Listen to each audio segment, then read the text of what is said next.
When you're conducting research for a project, you will quickly find there is a lot of information out there.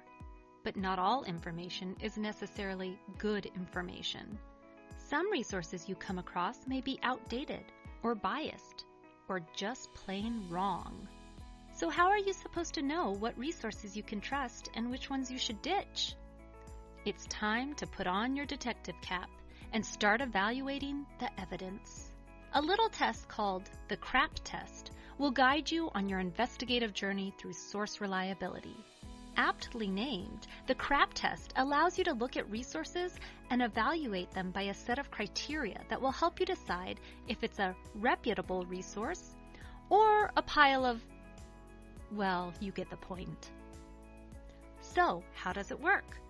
Let's look at what each letter of the acronym stands for. C stands for currency. How current or recent is the information? For some projects, older historical resources may be just fine, but for many fields, such as medicine and science, you'll want to stick to research and studies that have been done more recently. Eliminating outdated sources will greatly reduce the number of resources you'll need to evaluate. R is for reliability. This category looks at how reliable the information seems to be. Does the information seem to be mainly opinion-based, or is there data and evidence to back up the claims? Does the information seem balanced, or does it seem one-sided? Does it include data from other sources? Does it quote others or additional studies? Look for sources that seem to be reliable and not based purely on opinion or one person's observations. The first A stands for authority. Determine whether or not the creator or author is considered an expert or an authority on the subject. What are their credentials? Where do they work? Are they known in their field? Also look at where the research is being presented. Is it a personal blog? Is it a peer-reviewed journal? Is it on a reputable website such as a government or a higher education site? You can probably trust a research study by a leading neuroscientist in a peer-reviewed medical journal, but you would probably dismiss a personal blog written by a person with no medical background on the same subject. The second A stands for accuracy. Now, you may not know if the information provided is 100% accurate, but there are some clues that will help you decide if a source seems accurate.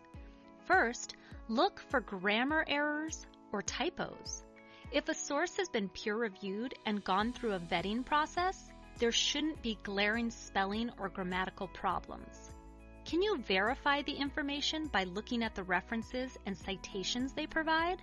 If they do not provide any references or citations, this can be a big red flag. Reputable sources will always make their own resources clearly visible. And the last category to evaluate is the purpose of the information. Think about why this source was created. Is it to inform, to entertain, to persuade?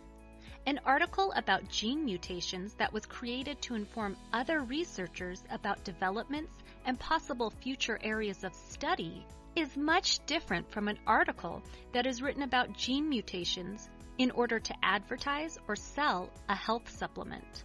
Think of who the intended audience is and what the aim of the author is. The reason the information was created can tell you a lot about how reliable a source it is. At the end of the day, if a source passes the CRAAP test, you can assume it is a reliable resource. If it fails, you need to continue your research and find evidence that stands up to close scrutiny.